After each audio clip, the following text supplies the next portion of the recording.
Salut à tous, ici Mdol et bienvenue pour cette première rétrospective de la chaîne.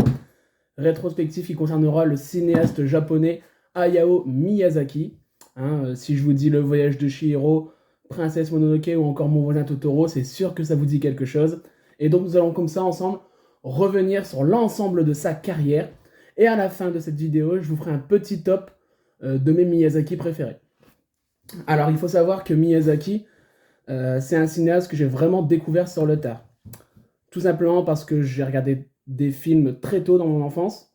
Et donc je suis un peu passé à côté de tout ce qui est animation, pour tout vous dire. Et je n'ai jamais été fan non plus de la culture manga, de la culture japonaise en général, d'animation. Et donc j'ai découvert la Miyazaki ces dernières années. Et ça a quand même été une sacrée révélation. Alors, pour commencer, qui est Hayao Miyazaki? Alors Hayao Miyazaki est né pendant la Seconde Guerre mondiale. Et d'ailleurs, cela aura une grande influence sur son œuvre, puisque dans plusieurs œuvres, on va voir vraiment cette vue d'un Japon qui est un peu détruit par la guerre. Alors, il a vécu dans une famille, donc dans sa petite enfance, une famille qui a beaucoup fui la guerre, beaucoup fui les bombardements, et donc qui a été un peu instable géographiquement. En tout cas, il a un peu fui comme ça différentes parties du Japon. Et c'est vraiment dans les années 50 qu'il va se poser à Tokyo avec sa famille. Et déjà enfant, il va découvrir un premier film d'animation japonais, le premier film d'animation japonais en couleur qui s'appelle Le Serpent Blanc. Et déjà tout jeune, ça va être une révélation pour lui, ça l'a touché tellement qu'il en a pleuré. Et donc il va de fait cultiver sa passion pour le dessin. Il va vite déchanter parce qu'il va assez mal vivre le fait de ne pas réussir à créer une patte artistique qui lui est propre. Il se rend compte que c'est assez compliqué comme ça de créer son style et il va vraiment mal le vivre. Il va par la suite, donc à la fin de ses études, devenir intervalliste au studio Toei. Intervalliste, c'est les métiers qui consistent à créer les dessins afin de faire les raccords dans les films d'animation. Et il va rencontrer d'autres personnes importantes, et je pense notamment à Isao Takahata, le réalisateur du chef-d'œuvre Le Tombeau des Lucioles, avec qui il va collaborer sur certains projets. Il va travailler sur divers projets de séries télé, mais également de manga. Il va donc le rejoindre, Takahata, dans son studio, le studio Apro, et après avoir passé plusieurs années dans l'animation, on va lui proposer la réalisation d'une série de 26 épisodes qui développe déjà les thématiques miyazakiennes, on va voir, l'écologie, le monde post-apocalyptique. Cette série s'intitule Conan, le fils du futur. Le succès de cette série va lui permettre de réaliser son premier long métrage, le premier long métrage qui s'intitule donc Le Château de Cagliostro. Alors le Château de Cagliostro, donc c'est son premier long métrage, et ça va déjà être un long métrage important pour lui puisqu'il va rencontrer Toshio Suzuki, qui sera un des producteurs du studio Ghibli, qu'il créera par la suite. Alors qu'est-ce que ça raconte? Alors l'histoire du Château de Cagliostro, c'est Edgar de la Cambriole, et son ami qui parvient à dérober le coffre-fort du casino de Monte-Carlo. Seulement, ils vont se rendre vite compte que l'argent volé, c'est de la fausse monnaie. Et donc, ils vont se mettre en quête de trouver les faux monnayeurs. Et ils vont se retrouver comme ça dans la principauté de Cagliostro, où ils vont tenter de sauver la princesse des griffes du comte de Cagliostro. Alors, le personnage s'appelle Edgar, mais en réalité, il s'agit de Lupin. Lupin qui est un personnage qu'il avait déjà travaillé auparavant et qui est déjà très connu du public japonais. Le château de Cagliostro, c'est un Miyazaki que je ne connaissais pas, même de nom, avant de me mettre à étudier sa filmographie. Et il est même considéré peut-être comme anecdotique, si on compare tous les Miyazaki qui vont suivre. Et personnellement, je suis pas du tout d'accord, parce que dès ce premier long métrage, on va directement voir les prémices du style Miyazaki, autant sur le fond que sur la forme. Il y a forcément le château qui fait écho à toutes ces œuvres qui vont suivre, le château dans le ciel, le château ambulant. Je n'ai pas vu les Lupins avant, mais j'aime bien le personnage d'Edgar. Je trouve que la façon dont Miyazaki le met en scène est vraiment intéressante. Il n'hésite pas à le rendre malin, à le rendre espiègle, mais aussi parfois à le rendre assez ridicule. Les gags visuels fonctionnent assez bien. Je me souviens d'une scène où Edgar tente de remonter une cascade à la nage, c'est assez drôle. Miyazaki, c'est là où on voit dès son premier long métrage, à travers le personnage d'Edgar, qu'il est dans le dosage constamment. Son personnage est travaillé de façon à l'admirer, mais aussi à en rire. J'adore aussi la scène de course-poursuite de voiture. Il y a une légende urbaine qui dit que Spielberg trouve que c'est une des plus belles courses-poursuites de l'histoire du cinéma. Ces mouvements de caméra qui donnent vraiment un vrai dynamisme à la scène. Et il y a vraiment un rythme dans ce récit qui est peut-être un des Miyazaki les plus rythmés, je trouve. On voit déjà que dès sa première œuvre, Miyazaki pense déjà à sa mise en scène, et on a vraiment les prémices de son cinéma dans le château de Cagliostro. On voit déjà quelques plans contemplatifs qui mettent en valeur la nature. Je trouve ça même complètement fou de détourner l'existence d'un personnage déjà existant pour en faire quelque chose de neuf. Alors après, bien sûr, tout n'est pas aussi bien que dans ses futurs longs métrages. Vous ne serez pas ému, je pense, pendant le château de Cagliostro. On sent même que les moyens techniques et financiers sont moindres, et la musique est beaucoup moins envoûtante, mais mine de rien, c'est un film qui deviendra culte par la suite, bénéficiant de l'aura des autres films de Miyazaki. L'histoire du château de Cagliostro me fait même penser, ça m'a fait directement penser aux aventures de Tintin, cette histoire de faux monnayeur comme ça, c'est assez drôle. Mais voilà, c'est pas le château de Cagliostro, c'est pas le film qui va lui permettre comme ça d'accéder comme ça à la renommée. Et il faudra attendre quelques années avant de voir la suite. Il va retourner directement à la télévision, où il va tourner des épisodes de Lupin 3, mais également de Sherlock Holmes, où il va animer Sherlock Holmes, il va lui donner l'apparence d'un renard, c'est assez drôle. Et pendant cette période, il va côtoyer donc de plus en plus régulièrement ce fameux Toshio Suzuki qui va aider Miyazaki à réaliser ses projets, à commencer donc par Nausicaa de la vallée du vent. Alors, ça n'a pas été simple pour produire Nausicaa de la vallée du vent. Les producteurs, ils ont refusé tour à tour le projet de Nausicaa de la vallée du vent parce qu'ils voulaient du manga. Et donc, Miyazaki va d'abord publier la version manga de Nausicaa de la vallée du vent dans une revue japonaise, et ce manga va être élu manga préféré des lecteurs de cette revue. Ça va permettre comme ça de lancer la réalisation en long métrage d'animation de Nausicaa. La production va prendre du retard parce que Miyazaki va être très exigeant avec lui-même et avec la production, et ce film va sortir donc en 1984. Alors de quoi ça parle, Nausicaa de la vallée du vent?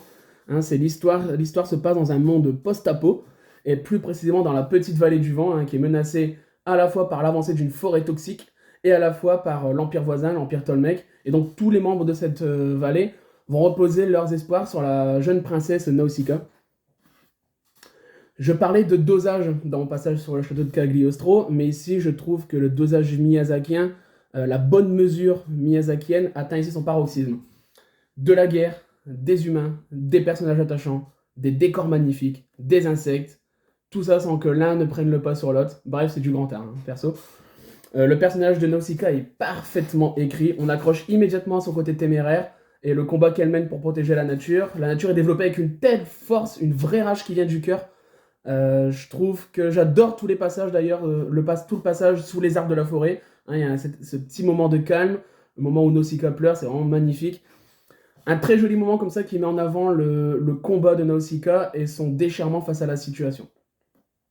Et tout cela sous la superbe BO de Joe Hisaishi qui restera fidèle à Miyazaki tout le long de sa carrière, à partir de Nausicaa jusqu'au dernier. Alors c'est pas la plus belle BO tout de même de Joe Hisaishi, parce qu'il y a beaucoup de passages, si vous voulez, passages synthétiseurs dedans, forcément on est en 1984, ça s'inscrit bien dans l'époque du film, mais voilà, maintenant c'est un peu désuet. On va aussi se rendre compte à travers ce film que Miyazaki préfère développer des héroïnes que des héros.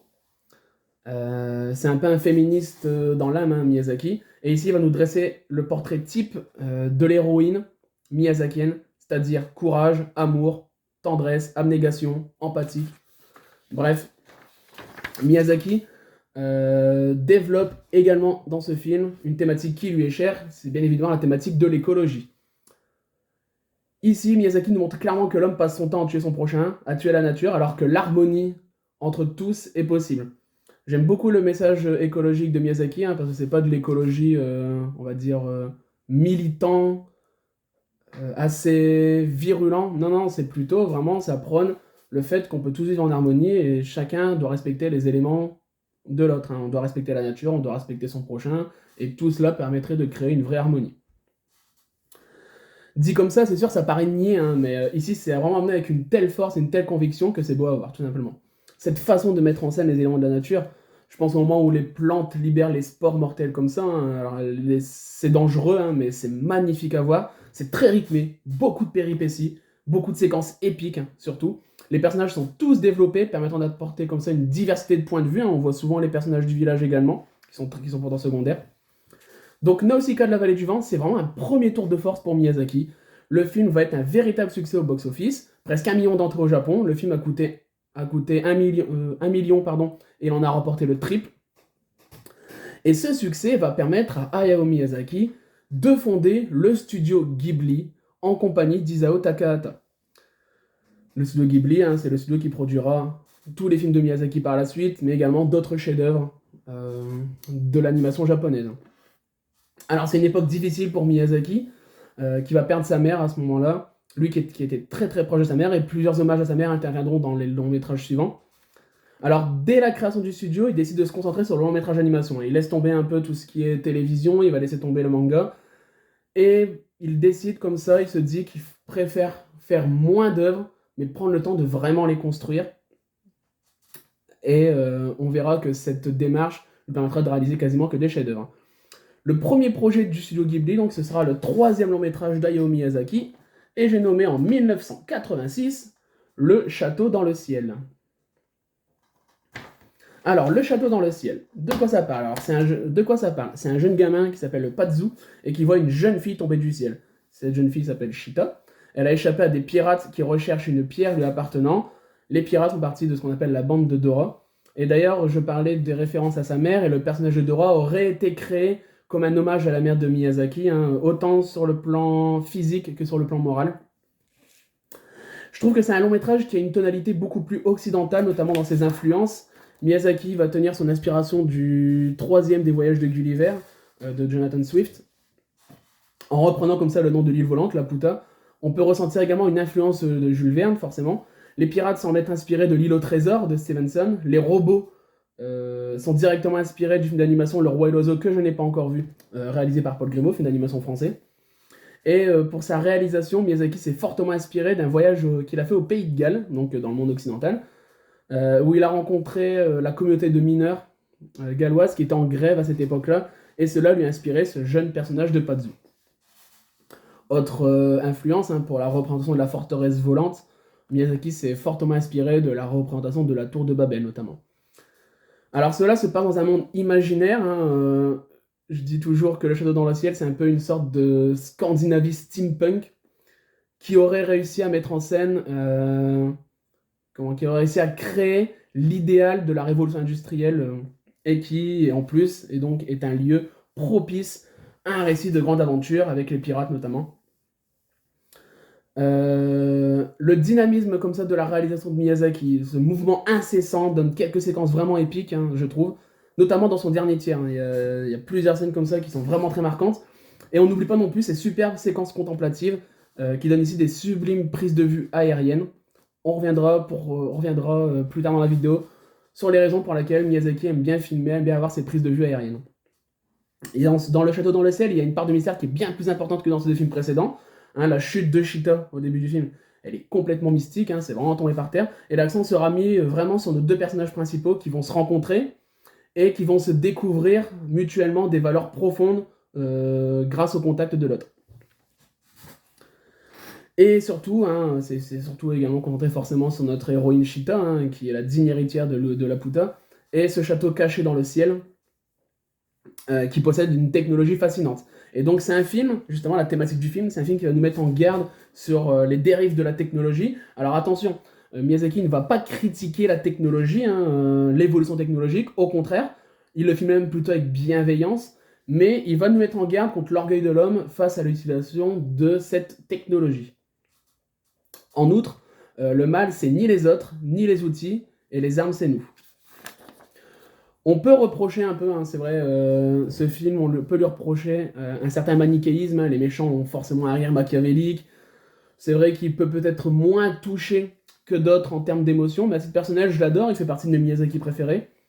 900 000 entrées au Japon, un peu en dessous de Nausicaa, mais c'est un succès tout de même, et la véritable consécration viendra avec le long métrage suivant, qui s'intitule Mon voisin Totoro, sorti en 1988. Alors, Mon voisin Totoro, je vais peut-être pas me faire que des amis en parlant de ce film. Il est considéré à bien des égards comme autobiographique, dû à la relation avec la mère dans le long métrage. La mère de Miyazaki ayant été alitée pendant 3 ans suite à une forme de tuberculose. Donc la maman dans Mon voisin Totoro fait référence à la maman de Miyazaki. Donc c'est un succès qui est monumental pour Miyazaki et pour le studio Ghibli, hein, premier vrai succès pour le studio Ghibli. Totoro, ça devient même la mascotte du studio Ghibli. Et les gamins, voilà, tout le monde chante le thème Totoro. À l'école maternelle, les gamins apprennent la chanson de Mon voisin Totoro. Bref, le succès est absolument démentiel. Qu'est-ce que ça raconte? Alors, c'est un prof d'université et ses 2 filles qui s'installent dans leur nouvelle maison de campagne. Et ils choisissent cette maison parce qu'elle se rapproche de l'hôpital de leur maman. Les 2 filles vont donc découvrir le monde de la nature et vont rencontrer les créatures de la forêt, et donc ce fameux Totoro. Alors, je dois le dire, je l'ai découvert il y a 2 ans, Mon voisin Totoro, et c'est vraiment peut-être un Miyazaki qui me laisse un peu de marbre. Je pense clairement l'avoir découvert beaucoup trop tard. Alors je comprends, beaucoup sont vraiment émerveillés par l'innocence, hein, l'innocence que dégage ce film, et je pense que beaucoup l'ont découvert très jeune. Moi qui l'ai découvert vraiment adulte, j'ai vraiment pas été émerveillé, contrairement à d'autres Miyazaki. Alors après c'est sympathique, hein, je vois ce qui peut plaire, c'est rafraîchissant comme œuvre, les thématiques miyazakiennes concernant le rapport homme-nature sont bien présentes. J'ai bien aimé certains passages fantastiques, je pense le passage avec le Chabus notamment. Tout coule de source en fait dans ce film, mais peut-être trop justement. Rien ne vient me chambouler dans le récit. Les fillettes m'ont même plutôt agacé, hein, je suis désolé de le dire. Et si on n'est pas embarqué, je pense que si on n'est pas embarqué par la poésie visuelle de Mon voisin Totoro, ben il n'y a plus tellement grand chose pour nous rattacher à cette œuvre. Voilà, je sais l'aura qu'a cette œuvre, donc je suis désolé hein, pour ceux qui l'adorent. C'est pour ça que je ne vais pas m'attarder plus sur ce récit, bien que ce soit un tournant dans la carrière de Miyazaki. Je le trouve sympathique quand même, hein, mais pas du tout chef-d'œuvresque comme on me l'a présenté. J'apprécie les petits passages fantastiques, mais c'est pas le film qui m'a le plus intéressé dans la carrière de Miyazaki. Donc ça a fait 800 000 entrées par contre en 5 semaines au Japon, carton absolu. Et Miyazaki va profiter de ça pour donner un élan à sa carrière. Il va pas s'arrêter là, puisque seulement 1 an le sépare de son successeur, et son successeur, c'est Kiki, la petite sorcière. Alors Kiki, la petite sorcière, en réalité, c'est une idée qui lui est venue avant Totoro, mais les soucis de production, notamment, il y a eu des soucis au niveau du scénario, de l'écriture scénaristique, ont retardé le projet. Alors c'est une adaptation d'un roman pour enfants, écrit par Eiko, pardon, je vais écorcher le nom, Eiko Kadono. Hein, l'idée lui est venue en observant tout simplement les jupes des jeunes filles japonaises dans la rue, et le mouvement de ces jupes lui ont fait penser au mouvement d'une robe de sorcière. Donc Miyazaki va également scénariser le film, puisque le premier jet scénaristique ne lui a pas plu du tout, hein, d'où le retard que j'évoquais précédemment. Et pour la réalisation, Miyazaki cette fois-ci souhaitait des décors européens. Hein, il a emmené toute son équipe de production dans un voyage en Suède. Joe Hisaishi à la musique va également apporter des touches de musique occidentale. Hein. Il y a l'accordéon dans la BO du film, qui est typiquement un instrument de musique occidentale. Il refuse toujours le numérique, hein. Son style d'animation va être encore plus basé que d'habitude sur les mouvements de caméra, qui vont symboliser l'état d'esprit des personnages. Qu'est-ce que ça raconte, Kiki la petite sorcière? Alors Kiki, c'est une petite fille qui doit quitter son domicile parental à l'âge de 13 ans pendant 1 an, et elle va se retrouver à exercer le métier de livraison par les airs, hein, ayant la faculté de voler grâce à son état de sorcière. Kiki dans ce film, c'est le passage de l'enfance à l'adolescence, la prise de responsabilité, l'intégration dans la société. C'est une sorte de récit initiatique.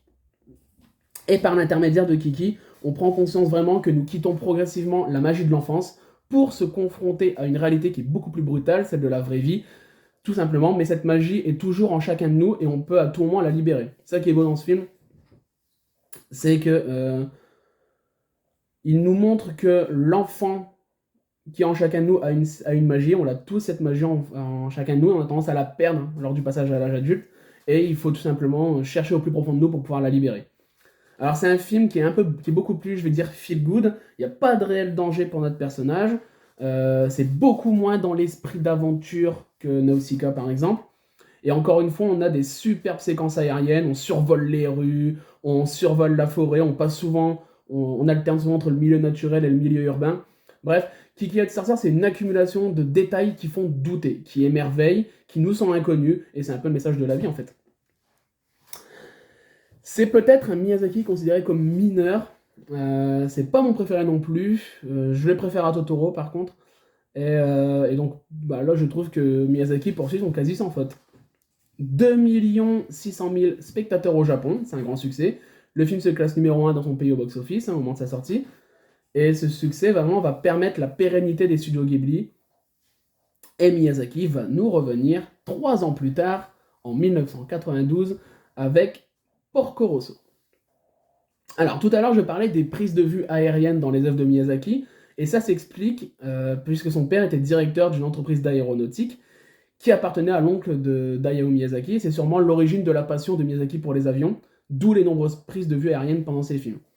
Alors Porco Rosso, c'est à l'origine 3 petites bandes dessinées écrites par Miyazaki pour un magazine, et ça devait être un court-métrage. Et puis au fur et à mesure de la production, de l'écriture du récit, Miyazaki va beaucoup s'inspirer du contexte historique de l'époque, c'est-à-dire la guerre de Yougoslavie, pour faire vraiment de Porco Rosso quelque chose de beaucoup plus profond, c'est-à-dire complètement un réquisitoire contre la guerre. Porco Rosso, c'est quoi? C'est l'histoire d'un pilote d'hydravion à tête de cochon dans les années 20. À ce moment-là, c'est complètement absurde hein, comme scénario. Et là, il va avoir une tonalité dans ce film qui est beaucoup plus dramatique, dans le sens où ça va s'inscrire dans une véritable démarche politique. C'est peut-être le film le plus engagé politiquement chez Miyazaki. C'est déjà le premier à s'inscrire vraiment dans un espace-temps très défini. Hein. On est en Italie pendant l'entre-deux-guerres. Il n'y a pas plus précis comme espace-temps. On est dans une Italie fascisante qui est en train de vivre une grave crise sociale et économique. Ici, il n'y a pas de château volant, il n'y a pas de royaume imaginaire. D'ailleurs, Porco Rosso, pour l'anecdote, ça veut dire port rouge en italien. C'était la façon dont les fascistes insultaient les communistes dans le pays. Donc en plus d'être engagé politiquement, c'est un film qui n'a ni message écologique, qui n'a pas de portée fantastique, en tout cas pas de créatures fantastiques, pas d'éléments mystiques, et c'est une première pour Miyazaki en fait. Hein. En revanche, il va toujours montrer la femme sous un beau jour, faisant référence ici notamment plusieurs fois dans le film, à la main-d'œuvre des femmes pendant la guerre. Par contre, il y a vraiment aussi cet esprit d'aventure dans Porco Rosso. Le personnage de Porco Rosso paraît d'ailleurs surréaliste, hein, mais encore une fois, c'est pour montrer l'absurdité de la guerre, le côté absurde du héros de guerre, magnifié, et son apparence faisant le lien avec la montée du communisme. Ça montre aussi la façon dont les communistes du pays ont perdu foi en la nature humaine, hein, complètement, ou plutôt, je dirais même plutôt, ceux qui ont perdu foi deviennent communistes, et donc Porco Rosso. Les décors sont très fidèles à l'Italie de l'époque. La BO du film est toujours signée Joe Hisaishi, avec des sonorités ici inspirées complètement de la musique italienne. C'est un grand film politique, je trouve, Porco Rosso, sur la maladresse aussi, sur la solitude. Il peut dérouter ceux qui aiment bien le côté épique dans les films d'Hayao Miyazaki, mais c'est encore une fois pour moi très très bon. Miyazaki à ce moment-là commence à prendre un peu d'âge, il reste toujours aussi minutieux dans ses dessins, mais cela lui prend de plus en plus de temps. C'est pour cela qu'il va falloir attendre 5 ans. 5 ans pour voir son prochain film. Et quel film? Je n'en dirai pas plus, sinon je vais spoiler mon top en fin de vidéo. C'est cette œuvre-là qui va vraiment lui ouvrir la reconnaissance du monde entier. Princesse Mononoke. Princesse Mononoke, c'est le début de la reconnaissance occidentale. C'est un film qui va vraiment... qui va approfondir, il n'aura jamais été aussi loin dans l'approfondissement de ses personnages. Les personnages sont de plus en plus complexes. On est toujours dans de l'animation à la main, ou en tout cas dans 90% des plans, il y a des petits raccords numériques, mais pas grand-chose. Alors l'histoire se passe dans un Japon médiéval, où un jeune garçon, Ashitaka, qui va tenter de trouver le remède à une malédiction qu'on lui a lancée, et il va se retrouver dans une guerre entre humains et jeux de la forêt, et il rencontrait donc la fameuse princesse Mononoke. C'est un Miyazaki, je trouve, qui se démarque par son atmosphère très sombre, et à la fois dans le conflit homme-nature, qui est beaucoup plus violent dans ce film. Hein. Autant parfois on avait cette dualité qui était assez bienveillante, assez bienveillante, je trouve pas d'autre mot. Autant ici c'est violent. C'est le film du conflit, pour moi, dans la carrière de Miyazaki. D'un côté, on a la nature qui est défendue comme ça par ces animaux qui sont gigantesques, qui sont très effrayants, et d'un côté, on a l'homme qui cherche à exploiter cette nature. D'un côté, on a Ashitaka qui tente de percevoir ce monde comme un monde sans haine, et d'un côté, on a la jeune orpheline, San, hein, qui était élevée par les loups, et qui voue une haine viscérale envers l'espèce humaine. Mais à côté de cette violence, on a toujours cette poésie, mine de rien, à travers la photographie déjà, qui est sublime, mais aussi par la BO, encore une fois, hein, qui est peut-être une de mes BO préférées de la carrière de Miyazaki, de la filmographie de Miyazaki. Il y a un aspect esthétique non négligeable, une mélancolie qui se dégage du récit, et surtout un aspect fantastique qui est vraiment marqué. Je trouve également que scénaristiquement, c'est un des scénarios les plus riches de la filmographie d'Hayao Miyazaki. Les enjeux sont constamment relancés. C'est fascinant comment, je trouve fascinant comment cette histoire peut sortir comme ça de la tête d'un homme. Enfin, je trouve ça vraiment excellent. C'est clairement un film de guerre pour moi, hein, tellement c'est épique. Le dénouement du récit n'est pas un retour à l'état initial. Souvent, on revient, un film de guerre comme ça, souvent à la fin, on revient aux sources, un retour à la vie normale. Mais ici, on a plutôt un changement, un début de quelque chose hein, qui a été engendré par les destructions. Ça montre aussi que la suite ne sera pas forcément simple. Et on est loin, je trouve qu'on est loin vraiment du message utopique. C'est encore un récit qui incite le spectateur à porter un regard bienveillant sur le monde qui nous entoure. Princesse Mononoke, ça prend la première place du box-office japonais de l'histoire, avec 13 millions d'entrées. Et pourtant, ça va être une période un peu bizarre pour Miyazaki maintenant, hein, parce que pendant ces 3 ans, qui vont le séparer du film suivant, il commence à fatiguer un peu. Il va quitter Ghibli, il va quitter le studio Ghibli pour y revenir un an après. On sent peut-être à ce moment-là que vraiment Princesse Mononoke, c'est peut-être l'apothéose de sa carrière. Et puis, à cette époque-là, il va dire je reviens pour mon dernier long métrage. Ce ne sera pas son dernier, hein, mais selon ses dires de l'époque. Et il nous sort Le Voyage de Chihiro en 2001. Alors, l'idée lui est venue comment du Voyage de Chihiro? En fait, c'est à la lecture de plusieurs mangas d'époque, où il était déçu de constater, lui qui a des valeurs un peu féministes, de constater que le personnage féminin était au centre de petites histoires, de romances, d'histoires de cœur, de sujets forcément pas très profonds. Et il avait envie un peu comme ça de réhabiliter le personnage féminin. Donc alors l'histoire du voyage de Chihiro, c'est Chihiro, une jeune fille de 10 ans, qui se retrouve dans une espèce de monde parallèle où les dieux, les monstres, les sorcières vont être au rendez-vous. Alors paradoxalement, donc Princesse Mononoke lui a offert un succès occidental, et on aurait pu s'attendre du coup à une œuvre qui se rapproche un peu plus de la culture occidentale. Il n'en est rien. Le Voyage de Chihiro, en termes d'image, en termes d'éléments culturels, est sûrement le film de Miyazaki le plus éloigné de notre monde. C'est éloigné de par sa spiritualité, hein, je trouve, qui est propre à la culture japonaise. C'est un film qui est inspiré d'une religion asiatique, le shintoïsme, religion qui met la nature comme ça au centre de tout. Je trouve que le film a une dimension un peu informative en nous amenant cette culture qui nous est inconnue. Alors Chihiro, je parlais tout à l'heure des personnages typiques de Miyazaki féminin, là on y est. Hein. Chihiro, c'est le personnage féminin typique chez Miyazaki, courageuse comme Nausicaa, en plein apprentissage comme Kiki. Elle va apprendre sur elle-même d'ailleurs, elle va apprendre à construire son identité. D'ailleurs, pendant le film, et à un moment, elle perd complètement son nom. Elle va apprendre la dure loi de la vie, c'est-à-dire le travail, la souffrance que ça peut engendrer. Alors chacun va y voir un peu ce qu'il veut, je trouve, dans le voyage de Chihiro, c'est ça qui en fait sa force. Son voyage, c'est un voyage dans le monde des rêves, dans le monde des esprits. Et c'est pour cela que comprendre la dimension spirituelle du voyage de Chihiro, c'est pour moi essentiel c'est capital pour avoir une chance de l'appréhender correctement. Chaque personnage rencontré va apporter cette part de réflexion dans l'esprit de Chihiro. C'est peut-être un peu ce que je vais reprocher au film.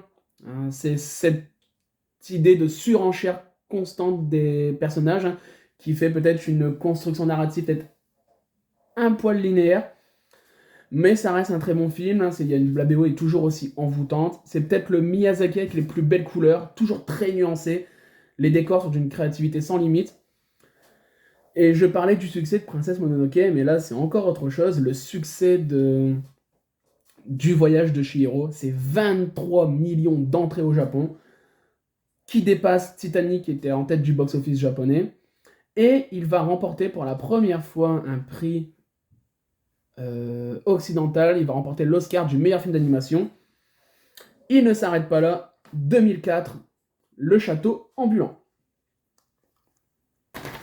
Le château ambulant, c'est l'histoire d'une jeune sorcière de 18 ans qui subit la malédiction d'une sorcière qui la transforme en vieille femme, et elle va alors devenir femme de ménage dans un château ambulant. Miyazaki, pour ce film, s'est directement inspiré, je trouve, de l'univers steampunk, en tout cas pour l'esthétique. On va y retrouver ces machines volantes, comme dans la quasi-totalité de ses films.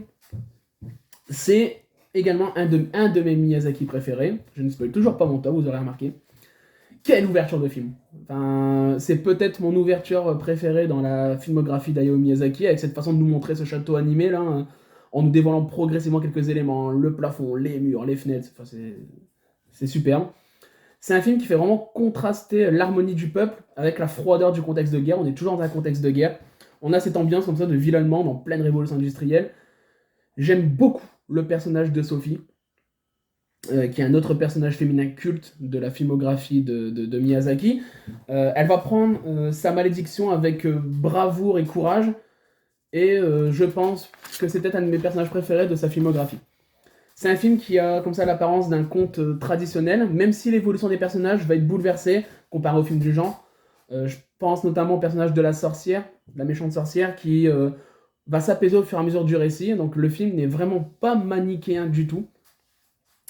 J'aime beaucoup toutes les scènes à l'intérieur du château. Il y a un peu ce côté intimiste qui réchauffe le cœur, tout simplement. Et c'est un film également qui traite de la beauté et des apparences. Et ce jeu d'apparence, on peut y faire une corrélation avec le jeu d'apparence que chacun mène dans un contexte de guerre. Et dans ce monde de guerre, c'est ça qui est beau dans ce film, c'est que les personnages sont en quête de la paix intérieure. Donc il y a vraiment une opposition très intéressante entre la guerre et la paix dans ce film. C'est un excellent film, nominé à l'Oscar, mais il va être battu par, voilà, c'est gros mythe. Voilà, sans commentaire. Bref, 4 ans vont s'écouler avec le film suivant. Il recevra un Lion d'Or à la Mostra de Venise, Hayao Miyazaki, pour récompenser l'ensemble de sa carrière. Et il est de retour en 2008 avec Pogno sur la falaise. Alors, Pogno sur la falaise. Un peu à l'instar de Totoro, je dois dire que c'est le Miyazaki que j'aime le moins. C'est le seul, en tout cas, dont actuellement j'ai pas forcément l'envie de le revoir. Je vais y revenir. Alors, c'est un film qui marque un changement radical dans l'aspect visuel de Miyazaki, qui va directement s'inspirer d'aquarelle pour l'animation du film. Plusieurs influences sont notables, on pense bien évidemment à La Petite Sirène d'Andersen, auquel on voit beaucoup de similitudes avec Pogno. L'histoire, c'est une jeune fille qui habite dans un village près de la mer et qui va rencontrer une petite fille au poisson rouge qui s'appelle Pogno. C'est un film qui est vraiment beau visuellement, ça je vais pas le renier, mais comme Totoro, je n'ai pas été touché par le récit. Pour moi, ça manque vraiment clairement de consistance. Je suis quand même, faut dire, je suis globalement resté de marbre avec Pogno sur la falaise. J'ai pas réussi à être embarqué dans l'univers Miyazaki, dans l'univers qu'a tenté, on va dire, de développer Miyazaki dans ce film. Je suis un peu déçu, je dirais, même si, comme Totoro, je peux comprendre que ça touche certaines personnes, en particulier les enfants. Et c'est encore un succès au box-office. 12 millions d'entrées au Japon. Et là, maintenant, il va nous faire attendre jusqu'en 2013 pour nous sortir son dernier long métrage, puisqu'il a officialisé sa retraite. On va y revenir. Le vent se lève. Alors, Le vent se lève, je ne l'ai pas en Blu-ray non plus, pas encore. Tout à l'heure, je faisais allusion à la tuberculose de sa mère. Et là, c'est clairement un sujet central dans le film. C'est un film qui est biographique, qui est inspiré de la vie de Jiro Horikoshi, un jeune ingénieur en aéronautique qui rêve de voler, mais sa vue l'empêche de réaliser son rêve. Il avait d'ailleurs déjà écrit un court manga précédemment sur la vie d'Horikoshi. C'est un film dans la filmographie d'Hayao Miyazaki qui n'est pas souvent cité parmi ses meilleurs, et pourtant je l'aime beaucoup. Il nous emporte moins dans notre imaginaire, c'est-à-dire il ne construit pas un monde totalement imaginaire comme dans Nausicaa ou Le Château dans le ciel par exemple, mais je trouve, effectivement pour cause, il y a vraiment une reconstitution historique importante du Japon des années 20, mais justement c'est ce qui m'a touché dans ce film. J'ai trouvé que toutes les thématiques miyazakiennes sont là, ça fait appel directement au rapport que nous avons avec nos rêves, et au rapport qu'entretiennent nos rêves face à la réalité. C'est un film qui est, je trouve, vachement pudique dans la façon de dresser le portrait du couple. J'avais l'impression de voir une sorte de Roméo et Juliette revisité. Et la fin du film, je la trouve vraiment superbe. Ça rappelle pour moi toutes les thématiques miyazakiennes depuis le début de sa carrière. Et c'est vraiment un de mes favoris, hein, Le vent se lève. Je trouve qu'il est d'une douceur mélancolique qui est constante. Alors c'est sûr, ça peut rebuter. Je pense que ceux qui sont rebutés par Le vent se lève, c'est ceux qui adorent quand Miyazaki crée une mythologie. Ici, c'est très terre à terre. C'est vraiment terre à terre. Alors, Le vent se lève a été nominé au Golden Globe, a été nominé aux Oscars, mais pas de récompense, les Oscars ayant préféré récompenser La Reine des Neiges. Petite conclusion, donc Hayao Miyazaki, en fait, n'a pas terminé. Il travaille actuellement sur un long métrage qui devrait sortir en 2022-2023, au rythme que prend la production, hein, on va dire, Miyazaki a dit qu'il écrivait, qu'il animait 1 minute par mois. Donc, à ce rythme-là, 2022-2023, c'est à peu près ça.